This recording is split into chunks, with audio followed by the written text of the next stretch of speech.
ನಮಸ್ಕಾರ. ದೇವರು ಎಲ್ಲರಿಗೂ ಒಳ್ಳೆಯ ಆರೋಗ್ಯ ನೀಡಲಿ ಎಂದು ಶುಭ ಹಾರೈಸುತ್ತಾ ಈ ವಿಡಿಯೋ ಮಾಡ್ತಾಯಿದ್ದೀನಿ. ಉದ್ದೇಶ ಇಷ್ಟೇ, ಕರ್ನಾಟಕ ಬಿ ಜೆ ಪಿಯ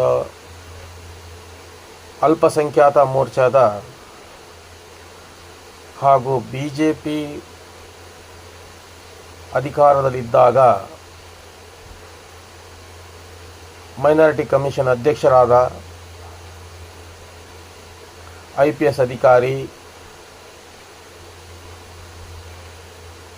ಅಬ್ದುಲ್ ಅಜೀಮ್ ಅವರು ಶ್ರೀಮತಿ ಬಾನು ಮುಷ್ತಾಕ್ ಅವರು ದಸರಾ ಮಹೋತ್ಸವವನ್ನು ಉದ್ಘಾಟನೆ ಮಾಡಬಾರ್ದು ಅಂತ ಕರೆ ಕೊಡೋಕ್ಕೆ, ಅಪೀಲ್ ಮಾಡೋಕ್ಕೆ ಒಂದು ವಿಡಿಯೋ ಮಾಡಿದ್ದಾರೆ. ನಾನು ಅಬ್ದುಲ್ ಅಜೀಮ್ ಅವರಿಗೆ ಒಂದು ಪ್ರಶ್ನೆ ಕೇಳಬೇಕು, ಹಾಗಾಗಿ ಈ ವಿಡಿಯೋ ಮಾಡಿದೆ. ಅಲ್ಲ ಅಜೀಮ್ ಅವರೇ, ನೀವು ಬಾನು ಮುಷ್ತಾಕಿಗೆ ದಸರಾ ಉದ್ಘಾಟನೆ ಮಾಡಬೇಡ್ರಿ ಅಂತ ಕರೆ ಕೊಡಕತ್ತೀರಲ್ಲ, ಕಳೆದ ಬಾರಿ ನೀವು ಅಧಿಕಾರದಾಗಿದ್ದಾಗ, BJP ಅಧಿಕಾರದಾಗಿದ್ದಾಗ ನಿಮಗೆ ಉನ್ನತ ಸ್ಥಾನ ಕೊಟ್ಟಿದ್ದರು, ಕ್ಯಾಬಿನೆಟ್ ರ್ಯಾಂಕ್. ಹಿಜಾಬ್ ವಿಚಾರದ ಗಲಾಟೆ ಆದಾಗ, ಅಲ್ಪಸಂಖ್ಯಾತರ ಮೇಲೆ ದೌರ್ಜನ್ಯ ನಡೆದಾಗ ನಿಮ್ಮ ಬಾಯಿಗೆ ಲಕ್ಕೋ ಹೊಡೆದಿತ್ತ?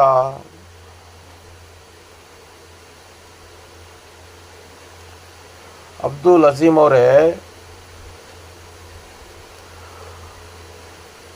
ಅಲ್ಲಿ ಮುಸಲ್ಮಾನರನ್ನು ಹೊಡಿತಾ ಇದ್ದಾರಲ್ಲ, ಆವಾಗ ನಿಮ್ಮ ಬಾಯಿ ಬಿಡೋಕ್ಕಾಗಲ್ವಾ? ತೆರೆಯೋಕ್ಕಾಗಲ್ವಾ? ನಿಮ್ಮ ಪೆನ್ನಲ್ಲಿ ಬರೆಯೋಕ್ಕಾಗಲ್ವಾ? ನಿಮಗೆ ಯಾರು ಬಂದು ಈ ಮನವಿ ಮಾಡ್ರಿ ಅಂತ ಹೇಳಿದರು?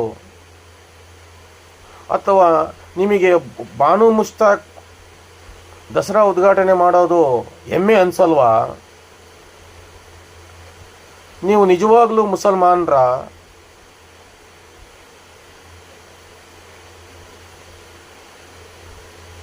ನೀವು ಒಂದು ಮತಕ್ಷೇತ್ರಕ್ಕೆ ಹೋಗಿ BJP ಪಕ್ಷಕ್ಕೆ ಒಂದು 4 ಮತ ಹಾಕಿಸ್ರಿ. ಫಸ್ಟು ಡ್ಯೂಟಿ ಅವಧಿಯಲ್ಲಿ ಕೊಳ್ಳೆ ಹೊಡೆದಂಥ ದುಡ್ಡು ಕೊಟ್ಟು ಬಂದು